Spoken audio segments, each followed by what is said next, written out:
Boa noite. Estamos esperando o professor Érico entrar para a gente começar então a live de hoje. Humberto, Letícia, está entrando.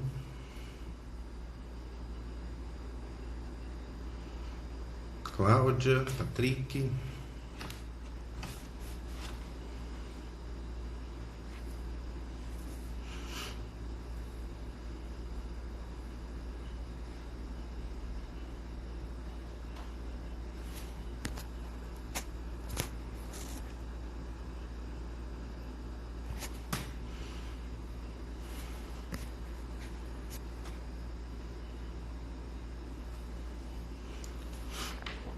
Só aguardando o Érico entrar, gente.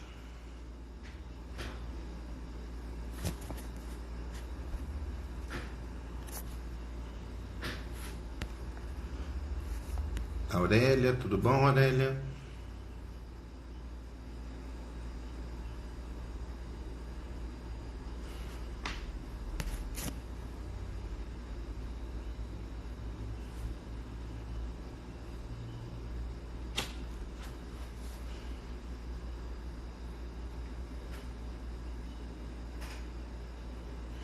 Professora Elga, tudo bom, Elga?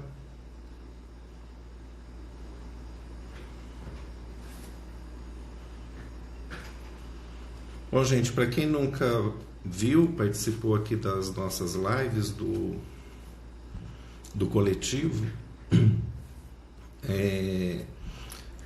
nós temos o grupo coletivo Universidade Movimento, formado por alguns professores, técnicos administrativos, estudantes, e nessa época de quarentena aí nós decidimos então trazer informações para todo mundo, e hoje convidamos o professor Érico, que é psicólogo, para falar um pouquinho sobre os impactos psicossociais dessa quarentena, desse isolamento forçado que a gente está vivendo. Eu acho que é um momento difícil, né? Os primeiros dias talvez a gente ache bom ficar em casa, mas depois a coisa vai pegando, né? Mais pesado. Alguém viu o Érico aí entrando? Porque às vezes eu perco aqui na...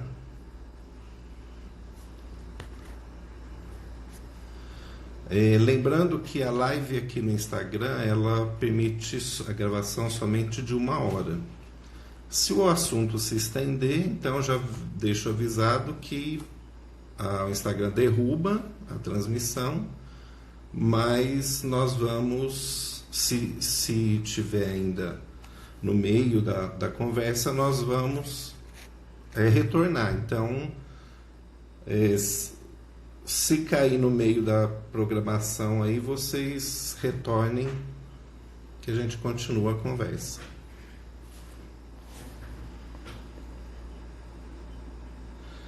A Renata está perguntando se fica gravado.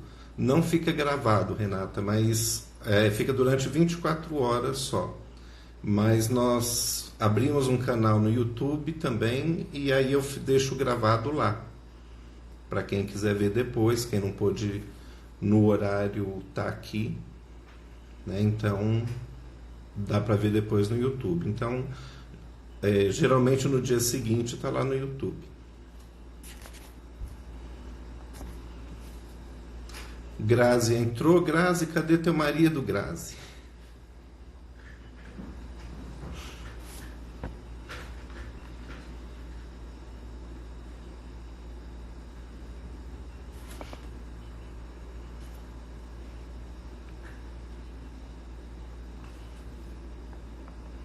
Bom, eu acho que esse momento nosso aí, enquanto o Érico não entra, se alguém quiser falar alguma coisa, eu acho que nós não vamos passar sem mudança durante esse período. Né? Eu acho que alguma coisa vai mudar em todos nós.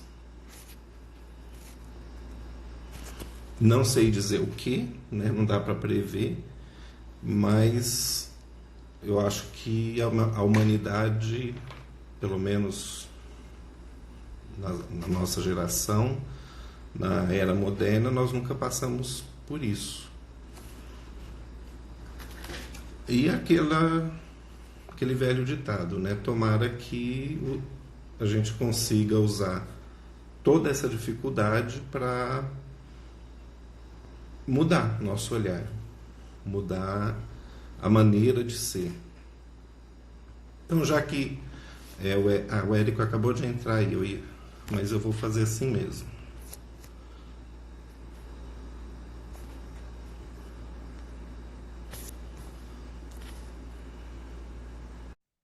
Já convidei ele, vamos ver se ele...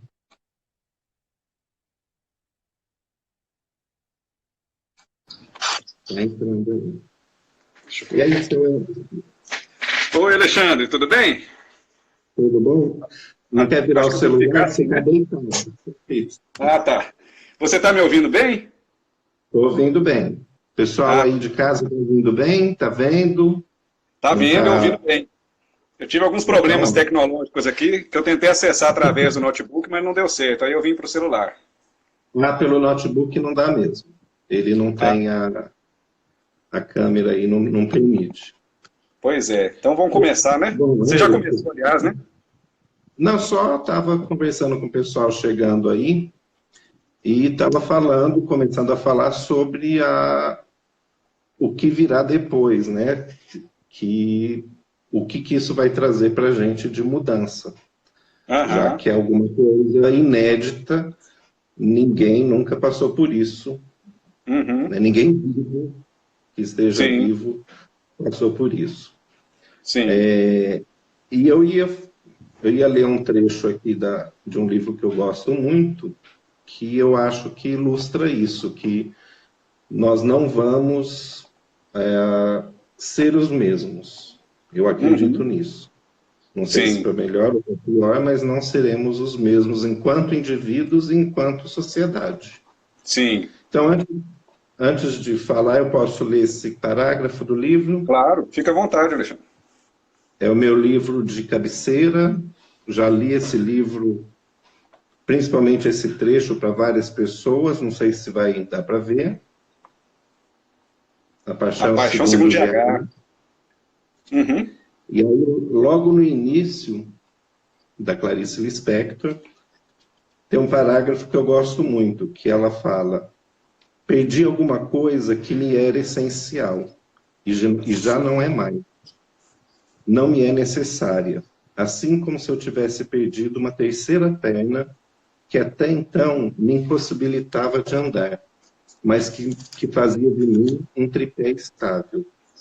Essa terceira perna eu perdi, e voltei a ser uma pessoa que nunca fui. Voltei a ter o que nunca tive, 2 pernas. Sei que somente com 2 pernas é que posso caminhar, mas a ausência inútil da terceira me faz falta e me assusta. Era ela que fazia de mim uma coisa encontrável por mim mesma, e sem sequer precisar me procurar. Então, acho que tem a ver com essas coisas que a gente se apega, não se sabe bem por que se apega, faz parte da nossa existência e não faz falta nenhuma, no final das contas. Isso. Pois é, Alexandre, tem tudo a ver com o que eu trouxe aqui de ideias para a gente debater hoje, né? Esse trecho da Clarice Lispector, né? Primeiro eu quero falar que é um prazer estar aqui, né, na live da Universidade do Movimento, né? Que nós somos um grupo, né, de professores, técnicos, estudantes, que a gente pensa a universidade aqui, a Universidade Federal de Jataí, né? Para quem não é daqui, né? Quem está na live que é de fora, a gente tem várias ações, né? Nós somos um grupo que pensamos a questão do combate às opressões, né? Pensamos também em condições dignas de trabalho e estudo, né? Para estudantes, técnicos, terceirizados, docentes, né? Então é um prazer estar aqui, né? É a terceira live já do nosso grupo, né, da Universidade Movimento, e a gente vai ter mais outras aí nesse período difícil, né, que nós estamos vivendo. Bom, então, esse trecho que você trouxe, ele tem muito a ver com as ideias que eu estava querendo trazer para a gente conversar, né? Que acaba que a vivência dessa pandemia está sendo uma oportunidade da gente ressignificar nossa relação com o mundo, né? E também de rever algumas apostas que a nossa sociedade fez e que, ao meu ver, não deram certo, né? Rever o modo como a gente está levando a vida mesmo como indivíduos e como coletividade também. Então, eu gostaria assim de trazer alguns pontos, sempre articulando o indivíduo com a sociedade, né? Que eu acho que a gente como psicólogo, se a gente ficar só no individual, a gente vai acabar reduzindo todos os problemas como se fosse um problema só do indivíduo, e às vezes não é, né? Muitas das vezes não é. É mais uma expressão da inserção desse indivíduo na coletividade. Então eu vou tentar ficar indo e voltando assim toda hora, né, no indivíduo e na sociedade. Bom, em relação à subjetividade, assim, o que eu percebo, assim, né, e além dos estudos aqui que eu andei fazendo também, para falar aqui hoje, é que a questão do isolamento social que a gente está vivendo, né, ela traz algumas repercussões para a nossa subjetividade, né? Quais que são? A questão da ruptura da rotina, né, do cotidiano, essa limitação da gente, né, a gente não pode mais ir e vir, a gente não pode mais sentar num bar, tomar uma cerveja, fazer um churrasco, né, sair do carro, entrar no carro, sair de bicicleta, andar na rua, né, enfim. Então essa ruptura em relação à rotina que a gente tinha, ela traz uma tristeza mesmo. Então, ou seja, nesse período de isolamento, todos vamos sentir uma certa tristeza, né? Que é em relação a essa perda. Então é bom que a gente saiba que nós vamos sentir isso, né? Eu acho que uma outra vivência também forte que vamos ter é a questão da ansiedade, da angústia, né? Que é uma questão humana, né? Os existencialistas falam, né, que a angústia faz parte da existência, né? Ou seja, não tem jeito de viver sem sofrimento, né? Não tem jeito de extirpar a angústia. Só que nesse período, a gente vive uma angústia de não saber mesmo, né? De não ter respostas, não ter definições, né? Talvez quem está acompanhando a gente deve ter visto a entrevista do Átila, né? Do biólogo Átila Yamarino no Roda Viva. Quem não viu, vale muito a pena ver, eu acho que está no YouTube. E eu percebi lá o comportamento até dos jornalistas, né? Teve uma hora que eles ficaram assim, eles tentaram manter a objetividade, fazer perguntas que seriam úteis para a população, etc., né? Mas eu percebi que teve uma hora que eles ficaram muito angustiados, toda hora querendo saber. E aí, quando vai acabar? Mais um mês, mais 2 meses, mais 3 meses? E ele, através dos modelos científicos que ele estudou, ele não tem essa resposta, né? Então, todos nós estamos vivendo essa incerteza mesmo, né? Uma angústia provinda dessa incerteza. Agora, é importante a gente falar que essa incerteza também ela já estava inserida num cenário pré-pandemia, né? Pelo fato de a gente estar vivendo uma sociedade neoliberal, né? Que não dá uma segurança assim, para as pessoas, né? A gente está vendo assim, uma precarização no mundo do trabalho, a questão da incerteza quanto a eu ter um emprego, né? De eu ser incluído no mercado de trabalho, etc., né? Então, é importante a gente falar que a angústia, né, esse desamparo, ele já estava acontecendo antes pelo contexto social que a gente está vivendo, né? E eu percebo assim que a ruptura... pode falar. Não, só assim para organizar um pouquinho. Você está falando dessa angústia anterior, que eu acho que já vem de alguns anos, né, que era um outro tipo de angústia, uma... incerteza com governo, com política, com polarização. Né? A Aurélia escreveu alguma coisinha aqui em cima que vai... É isso que você está falando, né? Que essa negatividade, essa angústia, que nós, de alguma forma, nós temos que trabalhar para tirar proveito dela. Né? Porque da angústia também tiramos lições importantes. Sim, né? Sim. Que é muito importante.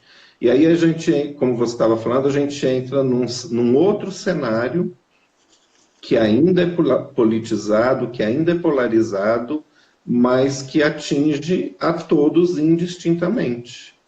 Né? Sim. Então, os polos agora, eles de alguma forma vão ter que achar um ponto em comum. Sim. Então, eu vou até abordar isso que você está falando daqui a pouquinho, eu só queria complementar a questão da aceleração também, que é uma coisa que eu venho pensando bastante, né? O fato da gente ficar isolado fez com que a gente rompesse aquela aceleração insana que estávamos vivendo, né? Eu acho que todo mundo deve estar percebendo isso, que de repente a gente parou. Era uma aceleração total, né? Para dar conta das tarefas, multitarefismo que a gente vivia, né? Antes da quarentena, né? E agora com esse isolamento, como se a gente estivesse tentando manter essa mesma aceleração, né? Então se você for pensar, não sei se quem está assistindo, quem está participando pensa assim, né? Está vivendo isso, né? Mas a gente às vezes pensa em preencher esse vazio, né? Fazer várias coisas, né? Eu vou assistir várias lives, eu vou fazer yoga, eu vou fazer alongamento, eu vou ver o noticiário, eu vou estudar. Então é como se a gente estivesse tentando manter aquela mesma aceleração, né? Só que agora essa aceleração não serve, né? Porque a gente tem que ficar isolado, né? Então a gente está tentando lidar da mesma forma como a gente lidava antes para uma situação nova, diferente. Então a gente vai ter que inventar uma outra forma, né? E também o fato da gente estar acelerado também, tentando obter muitas informações, porque a gente está tentando entender tudo, né? Faz com que a gente seja sobrecarregado de informações. Isso também já acontecia na pré-pandemia, né? Hoje a gente tem acesso a muitas informações, então a gente se vê muito sobrecarregado. E isso traz uma consequência subjetiva muito ruim, que é a dispersão, né? Nós temos mais dificuldade de ficarmos concentrados em alguma coisa, porque a gente fica disperso. A gente está sendo inundado por informação. E agora, na pandemia, a gente está sendo muito mais inundado, né? No isolamento, né? A gente procura toda hora televisão, algum vídeo, alguma coisa, né? Para tentar se informar, se situar, né? Nos organizarmos frente a esse real que está terrível, né? Então a gente tem que tomar muito esse cuidado também. Aí eu trago já um encaminhamento, que a gente brinca que psicólogo não gosta de dar conselho, né? Mas alguns encaminhamentos talvez a gente possa propor, né? E talvez um deles seria a gente tentar selecionar mesmo, né? Essas quantidades de informações que estão vindo para a gente, né? Selecionar o que realmente é importante para a gente e o que realmente poderia ser supérfluo e que vai nos sobrecarregando. E além dessa questão de seleção também, eu acho que a gente tem que pensar que a gente não vai conseguir ser produtivo como a gente gostaria, né? Nesse período de isolamento, pelo fato dessa dispersão, da gente estar também angustiado, a gente não vai conseguir a mesma capacidade de produtividade que a gente tinha. E qual que é o problema disso, né? Então acho que aí vem um outro encaminhamento também, né? A gente se permitir não conseguir sermos produtivos, né? E tentarmos uma outra forma de relacionar com a vida também, com o mundo, né? Porque a gente é criado, a sociedade nos valoriza de acordo com o que a gente é capaz de produzir. Isso, né? exatamente. E quando a gente é obrigado a ficar em casa, nesse caso, ou se está de férias, dá aquela angústia de, nossa, não estou fazendo nada. Né? E aí a gente volta para uma rotina massacrante, né? De carga horária, de compromissos, e querendo valorizar o tempo livre, mas nós não sabemos viver o tempo livre. Exatamente. Por isso que assim, a gente não pode pensar a subjetividade sem pensar no capitalismo e no neoliberalismo, né? Então, essa questão da aceleração, né, dessa ideologia do empreendedorismo, que eu tenho que fazer mais e mais para eu chegar em algum lugar, né? Que são promessas falsas, né? Se a gente for pensar, o capitalismo e o neoliberalismo prometem coisas que são falsas, são mentiras mesmo, né? Que se você for bem sucedido, se você acelerar, se você se esforçar, você vai chegar lá, você vai ser bem sucedido, né? E isso é uma mentira, né? A questão da meritocracia também, né? Só quem se esforça que vai conseguir, né? Independente da estrutura que a pessoa está vivendo, né? Então a gente vai vendo assim que são mentiras que vão caindo por terra, né? Eu acho que o período do isolamento tem essa vantagem da gente poder parar a nossa rotina e repensar mesmo, né? Que o capitalismo ele não faz bem para a subjetividade, né? Então não dá para a gente separar a psicologia da política, né? Então essa questão, se você se esforçar, você vai ser incluído num grupo de excelência, né? É uma promessa de excelência mesmo, né? De ser bem sucedido, né? Então as pessoas estão com muito medo da exclusão e estão com medo também de não serem incluídas, né? Então, o que a gente percebe hoje nesse movimento que a sociedade fez, né, de adotar cada vez mais o capitalismo, né, que esse neoliberalismo, que se a gente for pensar, o neoliberalismo seria o capitalismo no estado cru mesmo, né? Sem nenhum adorno, né? Antes do neoliberalismo, a gente tinha ainda um capitalismo ali com alguns contrapesos, né? Com o estado de bem-estar social, com algumas políticas públicas coletivas, né? E agora a gente está vendo, de 1990 para cá, cada vez mais a proposta desse estado neoliberal, né? Que é das pessoas se virem, né? Cada um se vire mesmo, cada um faça a própria gestão da sua vida, né? E isso agora, com a pandemia, está sendo colocado em xeque, né? Que isso não está servindo para enfrentar uma emergência tão grande quanto essa, esse desastre todo, né? Agora, até o pessoal do Jornal Nacional está pedindo o Estado, né? Venha, Estado, atue, fique forte novamente, né? E eles estavam fazendo sempre o contrário, né? Eles são representantes do grande capital, né? Então, assim, pode falar. Até os americanos estão pedindo, pelo amor de Deus, onde está o Estado, né? Onde está o Estado. Então, assim, a gente vê que a gente vive um mundo muito doente, né? A gente percebe, assim, milhões de pessoas vivendo uma vida totalmente indigna, né? Quando a gente pensa nos trabalhadores informais, né? Que trabalham 14, 16, até 24 horas direto, né? Os motoristas de aplicativo, de entrega, né? Então, com essa reforma trabalhista, com essa flexibilização das leis do trabalho, né? Com essas contra-reformas, aliás, né? Da Previdência, a gente vê assim, uma deterioração mesmo da sociedade. Ela foi para um caminho muito ruim, assim, né? Em termos de dignidade da vida humana. Então a gente vê pessoas com vidas totalmente indignas, né? Desumanas mesmo, né? Eu até trouxe uns dados, eu escrevi uns dados aqui, né? Eu estava vendo no site da Oxfam, e lá tem uma pesquisa de 2019 que mostra o seguinte, olha os dados. Uma pessoa que trabalha com salário mínimo por mês, né, ela tem que trabalhar 19 anos para conseguir o salário de um mês de um super rico. Olha, outro dado também que é um escândalo, né? Como é que isso não comove as pessoas, né? Isso é de 2017. 6 brasileiros possuem a mesma riqueza dos 100 milhões mais pobres do Brasil. 6 brasileiros possuem a mesma riqueza dos 100 milhões mais pobres, né? Então, assim, eu acho que é um outro encaminhamento também, né? Vamos pensar outras formas não capitalistas de organização social, né? Muito tem se falado, é um momento oportuno para a gente falar também da taxação de grandes riquezas, né? Que é muito importante, né? Do imposto sobre dividendos e lucros das empresas. O Brasil é um paraíso fiscal. Só o Brasil e a Estônia que não tem imposto sobre dividendos, sobre os lucros, né, dos empresários, né? Então os empresários, ao final do ano, eles dividem os lucros, os donos das empresas dividem os lucros e não tem nenhum imposto sobre isso, né? É um paraíso fiscal, é só o Brasil e a Estônia, né? Então, assim, o Brasil, ele sempre ele foi muito mais benevolente, o Estado, com as elites, né? E com os pobres muito menos, né? Agora, por exemplo, hoje eu vi menos noticiário, né? Mas aquele auxílio lá de R$ 600, ele tá na mesa do Bolsonaro, tem 3 dias para ele assinar, e ele não assina, né? Alegando algumas dificuldades, né? Mas, por outro lado, teve socorro para banco de bilhões aí outros dias para trás e não teve essa complicação, né? Então isso mostra muito essas contradições da nossa sociedade, né? Mas eu queria falar também, Alexandre... pode falar. Você está falando aí de que não é mais possível a gente viver nessa individualização que o capitalismo acaba, o neoliberalismo acaba forçando a gente a assumir, né, a individualização. E aí temos agora, com a pandemia, a necessidade de, apesar de estar recluso, apesar de estar isolado socialmente, a necessidade de pensar no coletivo. Exatamente. Então, muito legal o que você falou. As pessoas estão preparadas, as pessoas, a população em geral, para ver isso, elas estão enxergando, né? Mas isso já acontecia, por exemplo, quantas pessoas que criticavam tanto Bolsa Família, que criticavam tanto cota nas universidades, e agora estão se vendo no papel dessas pessoas que necessitam e que de alguma forma foram excluídas.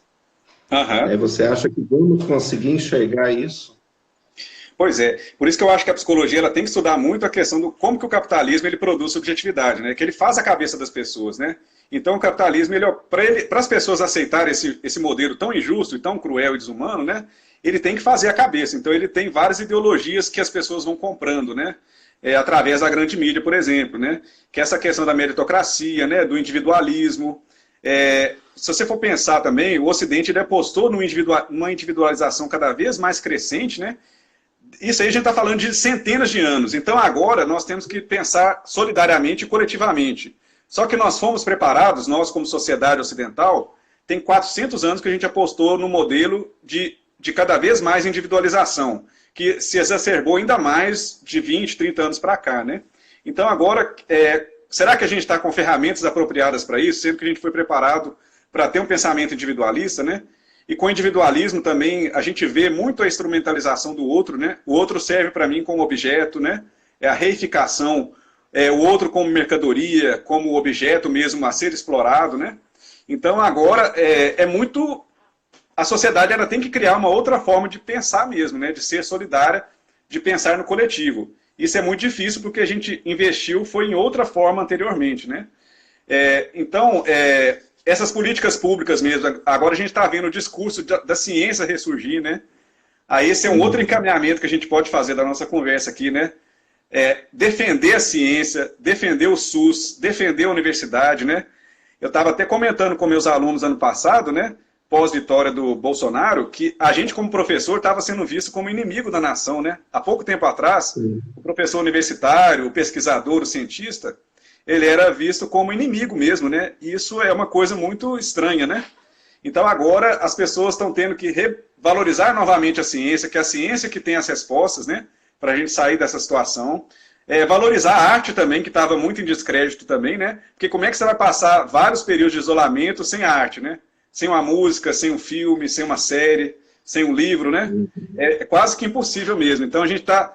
Tudo que a sociedade vinha desvalorizando, uma parte dela, claro, né? Vinha desvalorizando, agora nós estamos tendo que resgatar, né? O SUS, né? Que está na trincheira de frente aí, né? Nessa batalha, né? Eu vi até que a Renata, que é uma amiga minha de Belo Horizonte, perguntou dos profissionais da saúde, né? Eu vou até falar de um estudo aqui mais para frente, na nossa conversa hoje, que mostra que os profissionais da saúde são os que têm mais risco de saírem com danos psicológicos mesmo, né, dentro de uma vivência de epidemia, né? Então, essas questões mais coletivas, elas estão sendo chamadas, elas estão sendo realçadas novamente. Que bom, né? Que a gente está sabendo valorizar novamente o que é importante, né? E a gente fala do macro, mas aqui na nossa comunidade, na nossa universidade, na nossa cidade, acontece a replicação desse modelo, né? A gente vê que a globalização da economia, que pregavam tanto, ela não incluiu a globalização humanitária. Então, a partir do momento que... Bom, se eu posso globalizar a economia, mas eu não quero receber imigrantes, por exemplo. Né? A supervalorização do bairrismo, dos grupos, né? A gente viu isso, infelizmente, durante aí a campanha, acontecer algumas vezes, né? Eu sou daqui, como se o de fora fosse estranho e quisesse o mal, né? Se eu estou há 11 anos em Jataí, eu sou jataiense. Né? Eu estou aqui por Jataí.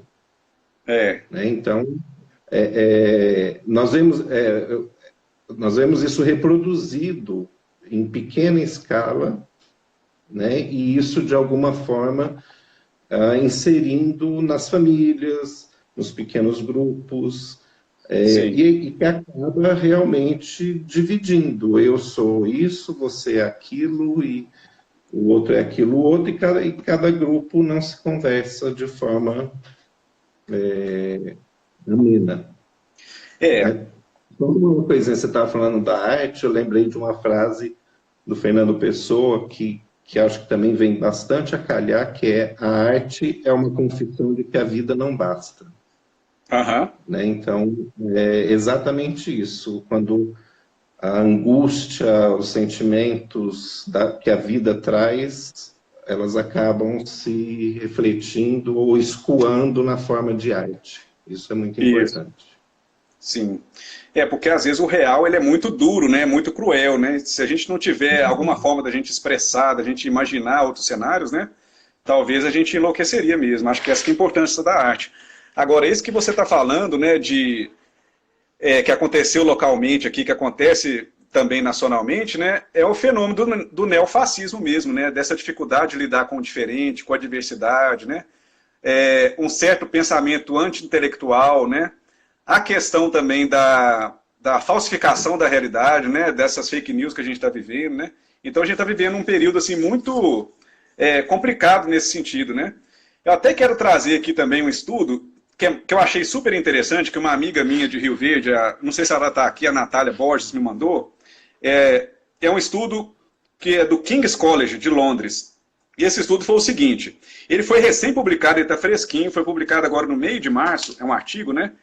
E as pesquisadoras lá de Londres, elas conseguiram achar 24 estudos que foram feitos em países que tiveram alguma epidemia. Não é a pandemia igual agora, mas epidemias passadas, como foi o caso da SARS, né? Então tiveram alguns lugares como Canadá, Coreia do Sul, China também, que alguns locais as pessoas tiveram que ficar isoladas. Isso foi em 2003. E na epidemia do Ebola também na África, em 2014, na Libéria, por exemplo, né? Então eles viveram uma experiência muito parecida com o que a gente está vivendo, né? E aí, olha só que achados que eles tiveram, né? Quais as experiências das pessoas, que aí eles aplicaram questionário, entrevistas com as pessoas que estavam em isolamento, né? É um pouco daquilo que a gente estava falando, que sensações que as pessoas tiveram, né? Então as pessoas tiveram irritabilidade, insônia, humor rebaixado, né? Uma certa tristeza, uma baixa concentração também, né? Indecisão, a deterioração da capacidade de trabalho, daí a gente já tira esse encaminhamento, né? Então a gente não vai conseguir ser tão produtivo assim. A nossa capacidade de trabalho deteriora. E essa questão do home office também, a gente tem que olhar com muita atenção, né? Das aulas também pela internet, né? Não é a mesma coisa a gente trabalhar de home office, conversar assim. Essa presença virtual, é claro que é uma presença, é legal a gente estar conversando aqui agora, mas não é a mesma coisa, não tem a mesma potência da presença física, né, essa presença virtual. A escola também, né, mandando tarefas para as crianças, não é a mesma coisa que a escola física, a presença física lá, né, é bem diferente assim os resultados, né.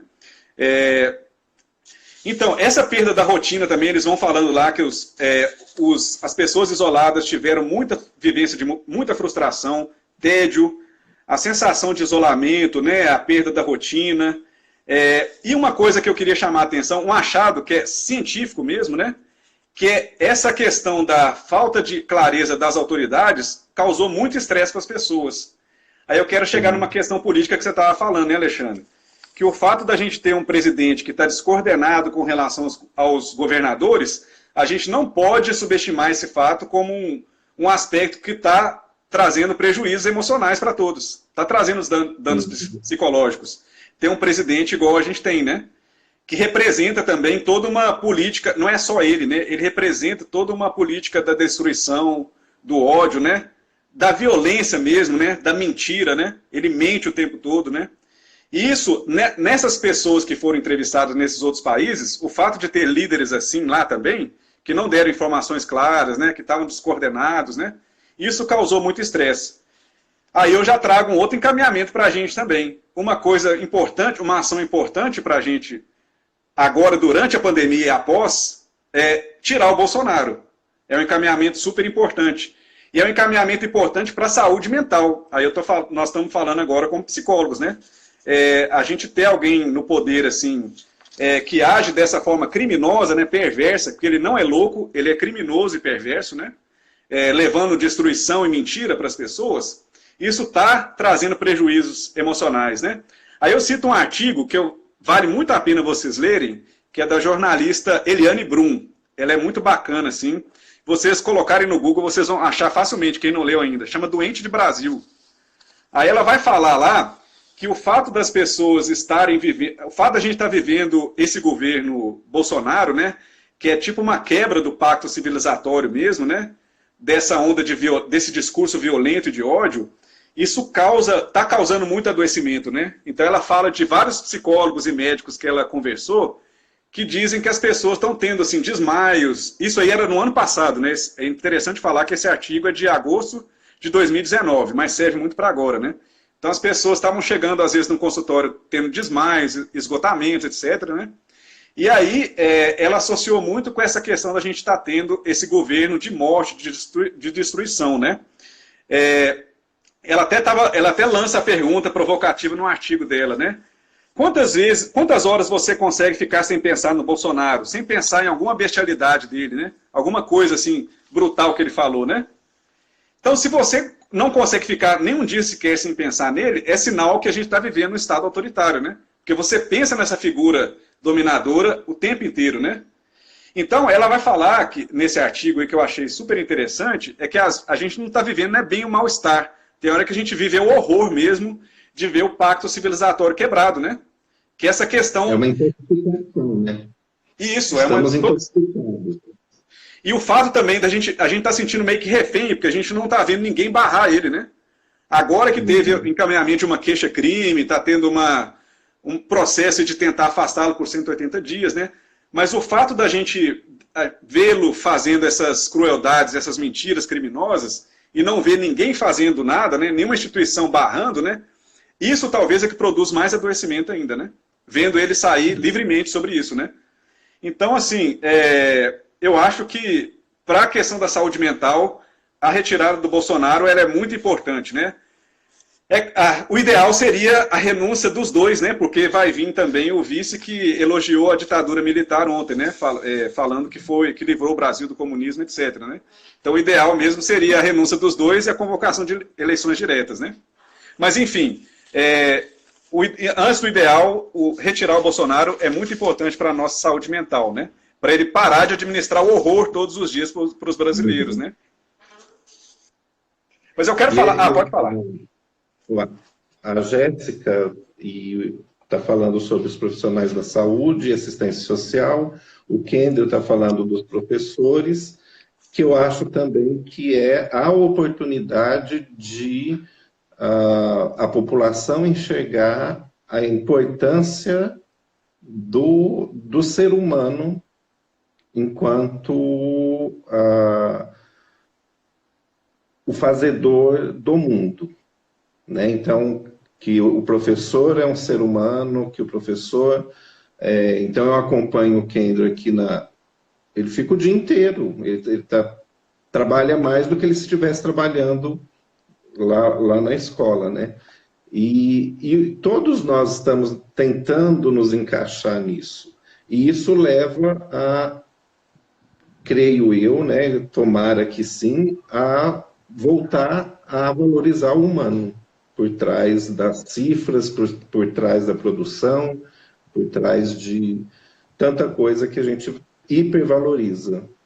Né? Então, eu a gente não sabe o seu resultado, mas eu não valorizo o Érico. Então, isso que você está falando é muito legal, só que a gente não tem certeza como que vai acontecer depois, né? Porque o capitalismo ele tem a capacidade de se reinventar, né? Ele pode vir até mais perverso depois da pandemia mesmo, né? Porque, às vezes, o ser humano, como coletividade, nem sempre aprende, né? A gente teve a Primeira Guerra, teve a Segunda Guerra, né? Então, assim, as pessoas nem sempre aproveitam uma oportunidade para ter a coletividade nem sempre aproveita, né? A gente não sabe se vai ter isso, né? Mas, enfim, serve para a gente pensar assim, né? Professor, profissional da saúde, né? Nesse estudo, em relação a profissionais da saúde, eu esqueci, foi bom você ter falado, né? Lembrar da Renata, que o profissional da saúde, ele é a pessoa que tem mais riscos de sair com danos psicológicos depois de uma pandemia, né? Então, a gente também tem que pensar no pós-quarentena, né? Depois que tudo acabar, depois que a gente sair, que tipo de ações que a gente vai ter para tentar cuidar desses profissionais. Muitos apresentam o que a gente chama de transtornos de estresse pós-traumático, né? A pessoa fica meio que traumatizada mesmo, né? As cenas de horror que ela viu voltando, né, e tudo mais, né? Aquela exigência extrema que ela teve que ser submetida, né? Então, eu acho que, assim, os pós-quarentena, a gente tem que ter algum plano de cuidar dessas pessoas, né? Durante a quarentena também, a gente tem que ter muito cuidado com pessoas que já tinham mais problemas, algumas tensões mais sérias com relação à saúde mental, que nesse estudo mostra que as pessoas podem piorar, né? Pessoas que já tinham depressão ou transtorno de ansiedade, que esses problemas eles podem se exacerbar, né? E com relação à escola, eu fico pensando muito que existe já uma pressão muito grande dos grupos privados de educação para a gente ter essas aulas virtuais, o EAD, né? E essa pode ser uma grande oportunidade do capital introduzir isso, né? Que eu acho, na minha visão, que é muito ruim, né? Pelo menos na minha área, né, da psicologia, a gente só pode fazer psicologia com a presença, né? Mas a pressão desses grupos privados, pelo menos das faculdades, ela é tão grande que até na psicologia já conseguiram aprovar que o curso de psicologia pode ter 40% de EAD já, né? O que já, para mim, já é bastante negativo, assim, né? Então, assim, eu acho que o encaminhamento é pensar também quais as possíveis apropriações que o capital pode ter, né, com essa pandemia. Ele pode se reinventar, ele pode também trazer formas mais perversas, né? Então, eu acho que os trabalhadores eles têm que se organizar mesmo, né? Eu fico pensando também em alguns programas pós-quarentena também e programas de prevenção também, né? Nesses dias eu estava estudando uma área da psicologia que é muito pouco estudada, que chama Psicologia Aplicada a Emergências e Desastres, né? É uma área que há 20 anos vem sendo estudada aqui no Brasil, ela é muito jovem ainda, né? Então são várias psicólogas que estudaram os desastres, tipo o que aconteceu lá na Boate Kiss, né? As enchentes que aconteceram em Santa Catarina, que acontecem, os desabamentos no Rio, né? E aí essas pesquisadoras foram estudando esses desastres, né? E dá para a gente pensar a nossa situação como um desastre, uma emergência que a gente está vivendo, né? E a necessidade da gente ter programas de prevenção aos desastres também, né? Então eu acho que isso é muito importante também, um encaminhamento que eu sugiro também, né? Para depois da pandemia, a gente ter planos e comitês também de prevenção a emergências, né? A pandemias, né?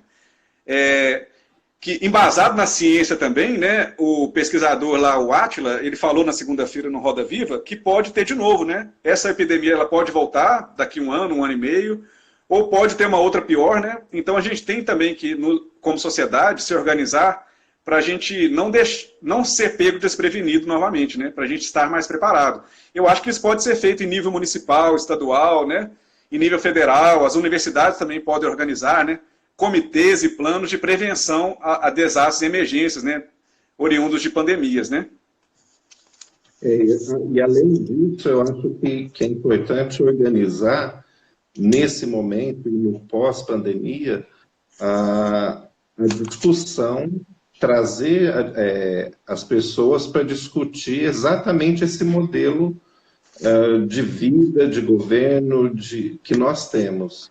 Né, de sistema que nós temos. Né, ressaltar que na hora do vamos ver, na hora que a coisa apertou, a gente chamou o Estado, a gente chamou o SUS, a gente chamou o coletivo, a gente chamou tudo que foi marginalizado durante muitos anos. Né? É igual a pessoa que é ateu, mas na hora que balança o avião, reza o Pai Nosso. Não acredito, não quero, mas... Então, ontem eu estava vendo a live do Mauriase, do professor da UFRJ, né, que foi inclusive candidato a presidente, né, pelo PCB, Sim. E ele falou uma frase que eu gostei muito, ele falou assim, o mercado não consegue gerir a sociedade, né? Então, o capital, né, ele não consegue cuidar da vida, né? Ele não consegue gerir a vida. Então a sociedade ela foi apostando muito, e no Brasil a gente tem muito essa contradição mesmo, de achar que o mercado é virtuoso, é só entregar tudo na mão do mercado, e o Estado é ineficiente e corrupto. Venderam para a gente essa ideia errada, né? Então qual a consequência dessa ideia? Se o mercado é virtuoso, vamos privatizar tudo, vamos deixar tudo só na mão do capital privado, né? E vamos esvaziar cada vez mais o Estado, e cada um se vire, né? A ideia é essa. É o que acontece, por exemplo, nos Estados Unidos. Os Estados Unidos, a gente pode entender como um país onde o capital está assim, na sua forma onde ele foi mais desenvolvido mesmo, né? E é onde que a gente vê mais a sua selvageria também, né? Está circulando também na internet uma imagem de moradores de rua. Eles fizeram tipo um estacionamento para moradores de rua em Las Vegas, para os moradores de rua dormirem um distante do outro, né? Em vez de colocar essas pessoas em abrigos, em vez de fazer casa para elas, né, simplesmente colocou as pessoas lá dormindo na rua, mas fez um estacionamento para moradores de rua, né? Então, assim, o Brasil também tem esse problema, né? O Brasil, ele se enxerga como querendo ser igual aos Estados Unidos, né? E a nossa aposta não é essa, né? É como se o Brasil não fizesse parte da América Latina, né? Não fosse um país que foi colonizado, que é ainda, né, colonizado, né, de várias formas, né, que é explorado, né, dentro do capital internacional. Então, a gente quer ser Estados Unidos e queremos também apostar mais no mercado e menos no Estado, né? O Brasil como um todo, assim, né? E essa é uma aposta muito errada, né? O mercado ele não consegue gerir a vida, o capital ele não consegue cuidar da vida, o capital ele só consegue operar através da destruição e da exploração, né? Ele não consegue cuidar, né? Então, assim, a gente vê essas apostas erradas, né? Ah, pode falar. É por isso que eu estou falando de o momento, aproveitar esse momento. Você falou ali no comecinho que, de alguma forma, o governo, o capitalismo pode deturpar esse momento que nós estamos vivendo. E eu estou chamando aqui para responsabilidade de todos nós para fazer uma análise, para fazer a população compreender de que só existe capital se existe trabalhador. Isso, né? Exatamente. Então, o que nós estamos vivendo? O medo do desabastecimento, o medo da quebra das empresas, das lojas, porque não tem trabalhador. Então, eu acho que é um momento chave de aproveitar para a classe trabalhadora conhecer o seu valor. Então, por exemplo, você estava falando... desculpa. Não, pode falar. Então, você estava falando aí dos professores, profissionais da saúde, né? Se essas pessoas estão sendo tão vitais agora, né? A gente fala também dos caixas do supermercado, do pessoal que pega o lixo, né? Se o pessoal parar de pegar o lixo, nós vamos pegar um monte de outras doenças também, né? E por que essas pessoas recebem um salário mínimo só, né? Por que o caixa do supermercado, que ele é tão importante agora, né? Ele recebe só um salário mínimo e pouco, né? Então, assim, é isso que você falou mesmo. Eu acho, assim, a gente também tem que se fortalecer mais como nas nossas subjetividades também, né? Eu percebo, assim, que a grande mídia, agora ela está tendo um papel importante de informação, mas, por outro lado, também ela tem um papel de infantilizar muito a gente, né? De manipular, de infantilizar, né? De não deixar a gente pensar por si próprio, né? Então, acho que esse é um encaminhamento também, da gente começar a pensar mais o mundo por si próprio, né? De modo mais autônomo, né?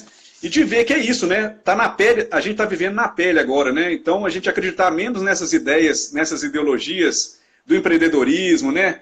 Dessa sociedade do desempenho, que se eu fizer muito eu vou conseguir, né? Da gente cair menos nessas mentiras e ver mais qual que é a nossa realidade concreta mesmo, vivida mesmo, né? A gente pensar por si próprio é muito importante, né? A gente se pensar muito como coletividade, né? Nesse estudo lá do King's College, um encaminhamento também, né? Porque eles não ficaram só falando da angústia, da depressão e tudo mais, né? Que a gente se sente também mais, pode nos fortalecer também, a gente saber que a gente está sendo útil coletivamente, né? Quando a gente fica em casa. Se a gente consegue ficar em casa, né? A gente evita de propagar o vírus, isso dá uma sensação de elevação do nosso moral, assim, da nossa dignidade, né? Então, a gente ficar conectado com a nossa... com o coletivo, assim, ajuda a gente a se fortalecer também, né? Eu acho que uma outra coisa também que pode nos fortalecer nesse momento é de perceber também que, às vezes, os sentimentos que eu tenho, os pensamentos, eles vêm mais de uma estrutura coletiva do que de dentro de mim, né? Às vezes, uma depressão que eu tenho, uma ansiedade que eu tenho, não é algo que nasceu de mim, não é uma fraqueza, mas tem mais a ver com esse contexto que a gente está vivendo mesmo, né? Pode ser mais reação ao social, né? E eu acho que isso pode nos fortalecer, porque a gente consegue, pelo menos, identificar o problema.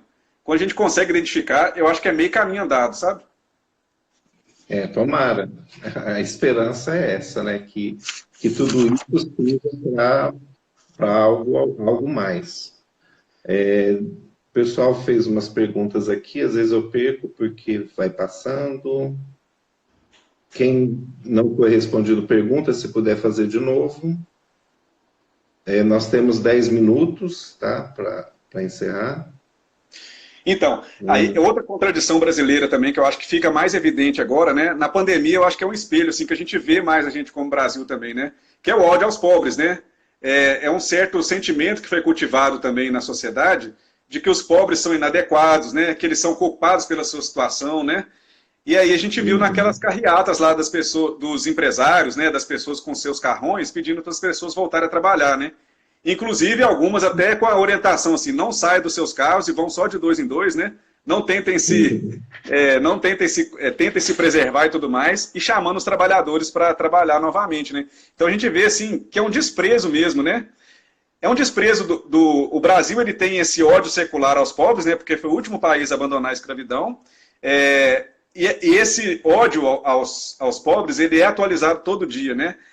E para o capital também, os pobres e pessoas mais idosas também, se morrerem, não tem problema. Os idosos também, eles não são mais produtivos, né, para o capitalismo. Então, são vidas mais descartáveis, né? Então, acho que a gente tem que pensar muito também a atuação do Estado com as camadas mais pobres da população, né? O que o Estado faz para cuidar dessas pessoas, né? Porque é uma preocupação mesmo, né?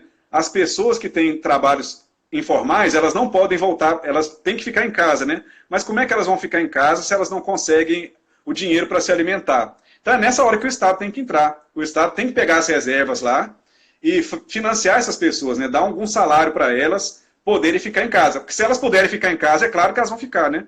Elas não vão querer se expor ao risco. Elas só vão porque elas querem, elas precisam comer, né? Elas precisam se alimentar, né? Estão pedindo para você repetir o nome dos autores do artigo que você citou. Pior que eu não estou com o nome. Eu não estou com o nome do artigo. Depois eu posso colocar no Instagram. Eu não estou aqui com o nome agora dele. Eu sei que é um estudo do King's College, lá de Londres. Foram 4 pesquisadoras. Mas acabou que eu me perdi nisso aí. Eu não anotei o nome do estudo, não. Mas eu posso colocar depois no Universidade do Movimento.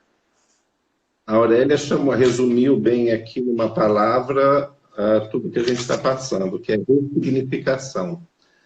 Então, qual que é a palavra? Ressignificação. Então, é uma forma de aproveitar esse momento com coisas básicas, porque às vezes a gente pensa que a mudança requer assim, grandes feitos, grandes elaborações, e não precisa. Então, nós vemos, por exemplo, casos de famílias que não dispensam seus empregados domésticos, por exemplo. Então, será que essa família que dispensa e sabe o valor que é, o trabalho que é manter uma casa limpa, manter uma casa arrumada, será que vai continuar tendo coragem de pagar salário de fome para os seus empregados?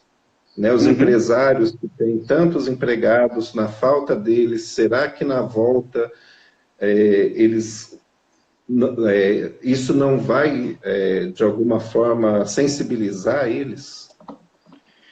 Olha, Alexandre, eu não acredito muito na caridade das pessoas, assim, das pessoas ricas não, sabe? Eu acho que tem que ter políticas públicas mesmo, né? Por exemplo, a gente está vendo alguns empresários, né, que estão fazendo doações, etc., né? Mas assim, isso, aí tem um empresário determinado que doou 5 milhões para a confecção de máscaras, o Brasil também ele tem esse problema de ficar esperando muito a caridade, né? Mas tem que ter política pública, né? Tem que taxar grandes fortunas, né? Tem que taxar os dividendos dos lucros das empresas, né?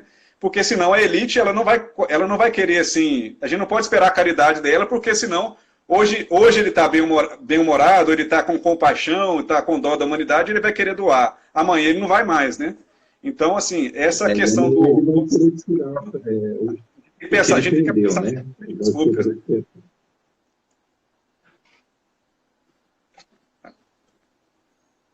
Eu te interrompi.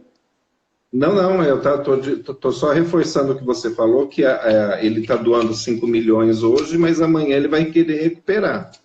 De alguma forma ele vai recuperar isso. Ele vai querer recuperar. Né, do trabalho. O Érico, aproveitar os últimos minutos aí que a gente tem, para você deixar aí as suas palavras finais, sei lá, o que você conclui com a linha do pensamento aí. Eu tentei sistematizar alguns encaminhamentos que a gente pode ter, né? A sugestão nossa, assim, né, para discussão.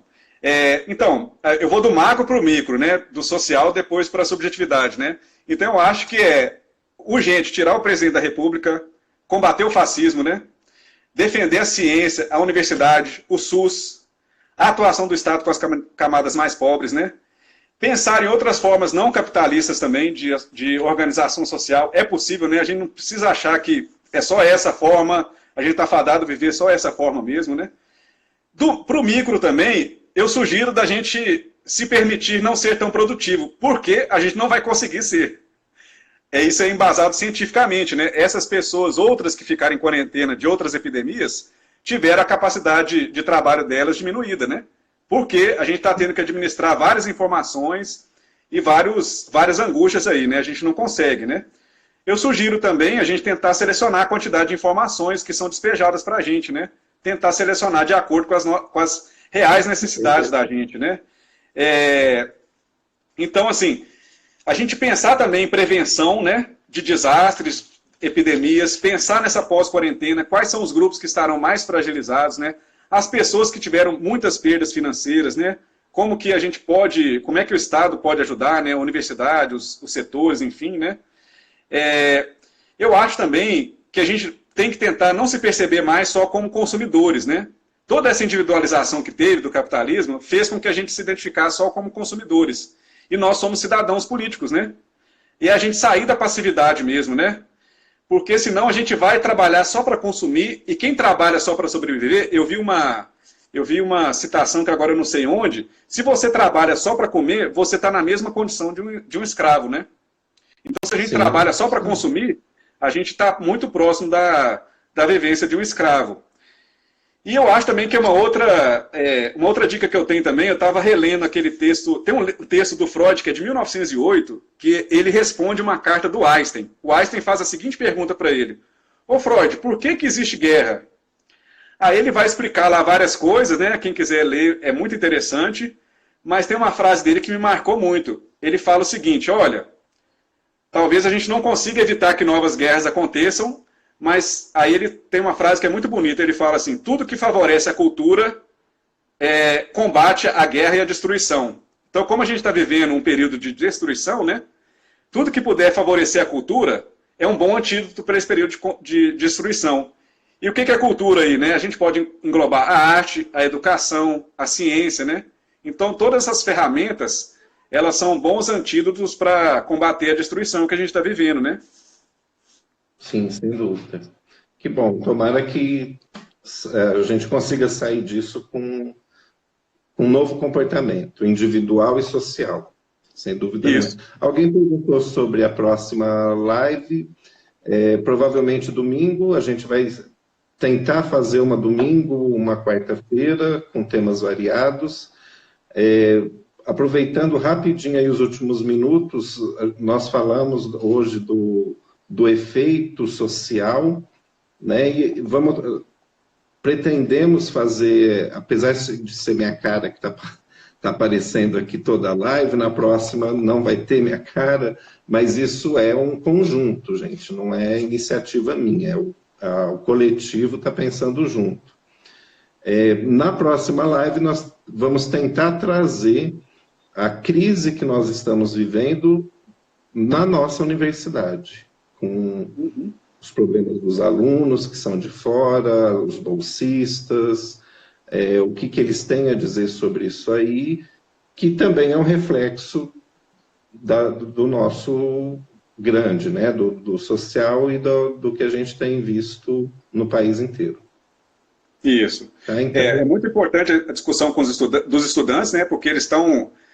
A questão da saúde mental está tendo uma centralidade maior na universidade, né? Então, acho que a gente tem que cuidar muito. Nós temos muitos estudantes das camadas pobres mesmo, da população, né? Então, eu acho que a questão dos estudantes e dos terceirizados também, das trabalhadoras terceirizadas, é algo central, assim, que a gente podia discutir nessa próxima live mesmo. Sem dúvida. Então, agradeço muito, Érico. Agradeço o pessoal que está assistindo, que participou aí. Desculpa se passou alguma pergunta sem responder, porque rola rápido aqui e eu não estou acostumado com isso, com essas tecnologias. Tá? Então, muito obrigado, agradeço a todos aí. Obrigado pelo convite também. Eu acho que você devia continuar como entrevistador, que você conduz super bem, com muita serenidade, elegância, né? Mas espero não te sobrecarregar.